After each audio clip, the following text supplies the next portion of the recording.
We are back with more of Real Estate Update. James Wedgeworth joins me once again. And James, before the break, we were talking about showings and listings on Hilton Head Island. What are you seeing right now as a result of what's been going on with COVID-19? One of the best charts we have is it's called lockbox use. And I ran it because I figured you would ask me this. So for between January 1 and February the 26th, the 2020 showings were almost identical weekly to the 2019 showings. Now, we noticed on March the 4th, the week of March 4th, the number of showings decreased. And by March the 18th, they had totally dropped down where there was not as many showings. For the month of April, the 4 weeks of April, the number of showings increased about 20% per week. I have a question for you. You're talking lockbox, okay? But now you're doing virtual showings too. Are people factoring those into the numbers? Yes. Different real estate? Well, if you go to a house to do a Zoom meeting with a client, you use a lockbox no to kidding, get in. Allie. Okay, I gotcha. Doesn't include people that just open the door and let you in. I gotcha. But That in makes this sense. environment, most of those people leave because they don't want to be there while you're there. Okay. So it's a pretty good indication of, it's not the number of sales, but it's the number of people looking at the number of houses. Gotcha. Now, if you look at the last week of April, it's still down, as it should be, because one thing we've noticed, Allie, is you don't have a lot of, I hate to use the word Linda lookers, but you know what I'm talking about. People just say, oh, can we go out and look at some real estate today? It's a beautiful day. No, those people aren't looking. So, and for instance, kind of saves you a little time, doesn't it? It saves us a lot of time. Yeah. The last week in April of 2019, we had 4,000 showings, and this April we had 2,200. So it's still about half the number of showings that we had last year. But it is, people are getting a little more comfortable. They're getting a little better feel. They're still conscious safety. We are, and as I said earlier, our number one goal is to protect our clients' safety and health and the community of Hilton. Now, we have a responsibility.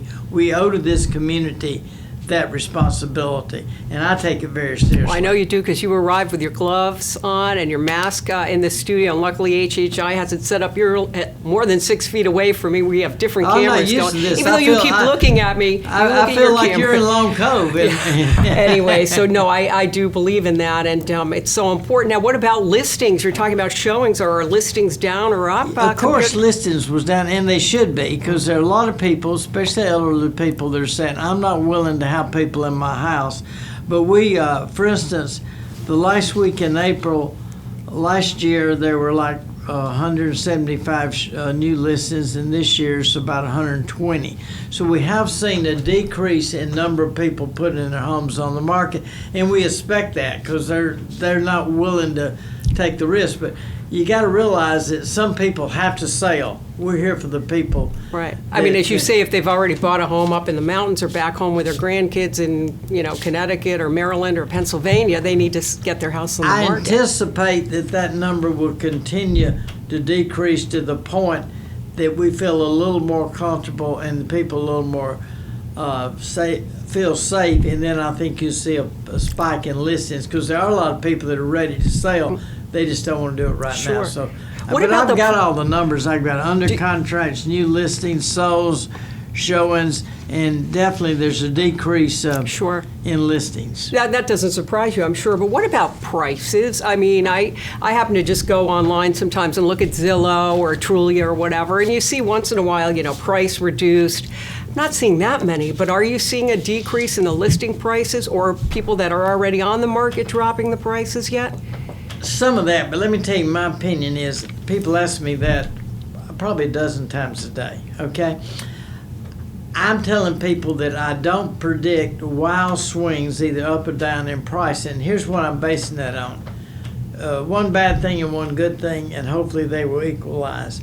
Obviously, you don't have to be a rocket scientist or economist to figure out if you got 15% unemployment, that's going to have a drag on the economy. People don't work, they can't buy real estate, and we all understand the multiplier effect. So that is not good for the real estate market. I don't think there's one person in America that thinks COVID has been really good for real estate values. I don't think that person exists. Now, the good thing we have on Hilton Head, and we're more fortunate than most people here, is we're seeing, and we can talk about this later and talk about trends for the future, but we're seeing people that are more conscious of what I would refer lifestyle than they were a year ago. So they say, wow, if I can have a great lifestyle, I want to be on Hilton Head. So that, I think, so far, I think that's kind of balancing off the drop in the economy. Hope the economy picks up. I don't think we're going to see 2008 reduction in prices. If we do have a reduction in prices, That's when their big drop was here, right? 35%. Yeah. I don't think that's going to Here's happen. one for you, because we do have those second home buyers that pay attention to the stock market, which, holy Toledo, I mean, from day to day, you never know what's happening. I'm sure people do that are a little more intelligent than me, but I just kind of look every day what's happened. So how much is that fluctuation or the downtrend or uptrend, how much does that affect that second home buyer? Well, it affects the second home buyer significantly more than it does the first home buyer. And we've seen a lot of activity in the residential market, not as much activity in what I call the resort, the villa rental type market, because the stock market does affect that. One thing we have seen is a lot of people that own property on Hilton Head, they're here and they're loving it, and they're going from a 2-bedroom villa to a 3-bedroom villa, 1-bedroom villa to 2-bedroom, a 3-bedroom villa to house. So most of the sales we made have not been from people that are here on vacation, because there's significantly less people here on vacation than you would normally have, but they're people that already own on Hilton Head, spending more time in their home. They want a bigger place. So Well, we've seen that trend. That's good. I mean, that's a good thing, I would think. When you look at the trends, though, and you can do this better than me for sure, what about the future trends or the macro trends? Talk to me about that. Well, we've invested a lot of time studying what we call what's the future of real estate going to be like. My personal opinion is that more people are figuring out they can work from home, which means that's really good for Hilton Head. I probably wouldn't want to be in the commercial office space rental business in the big cities in the Northeast, because I think the companies are saying, hey, these people work from home. We don't need 10,000 square feet. We can operate with 4,000 square feet. So I think you're going to see that change. Interesting. The buying, the way people buying, that's definitely changing with Zoom, FaceTime, Matterport. These things are changing. So what we're trying to say, what is the future? As I said earlier, the future is now. This accelerated this small trend that we were already having, but now it's really accelerated. And if companies don't invest in technology, they're going to be out of business soon. Well, Yeah. you did that fairly early on with your company for the Wedgeworth team. I'm curious to know, do you think it has an impact? While all this has been going on, we are so lucky here on Hilton Head to have been able to go out for walks, sit outside 10 feet from someone else, enjoy beautiful weather every day. And then I think about my two sisters. One was in New York City, now out with my sister in Connecticut. And, winter lasted a long time. The buds on the trees are just starting to come out. I would think that would be an appealing draw for people to relocate. I've been here 38 years, and we've always had a saying that the tougher the winter up north, the better it is for Hilton Head real estate. Well, this year it's a little different approach, but it's what I call the cabin fever effect. People up north, they can't get out, they can't, do the things that they normally do. So they're saying, wow, if I lived at Hilton Head, I could be doing what my sister's doing. My sister's playing golf. My sister's walking every day. I try not to rub it in too much. Yeah, I know. You're probably rubbing in a lot. I know you well. So I think there's envy there, and people saying, well, why can't I do that? Well, you can. You just got to move. So that's something I think is going to change. That's why I say lifestyle is so important, because people are placing more and more emphasis on lifestyle. We have at this point, when we're taping news, that the RBC will be played here, non-spectator, non-sponsorship. That's still got to give a boost to the awareness of what this island has for folks that want to relocate, right?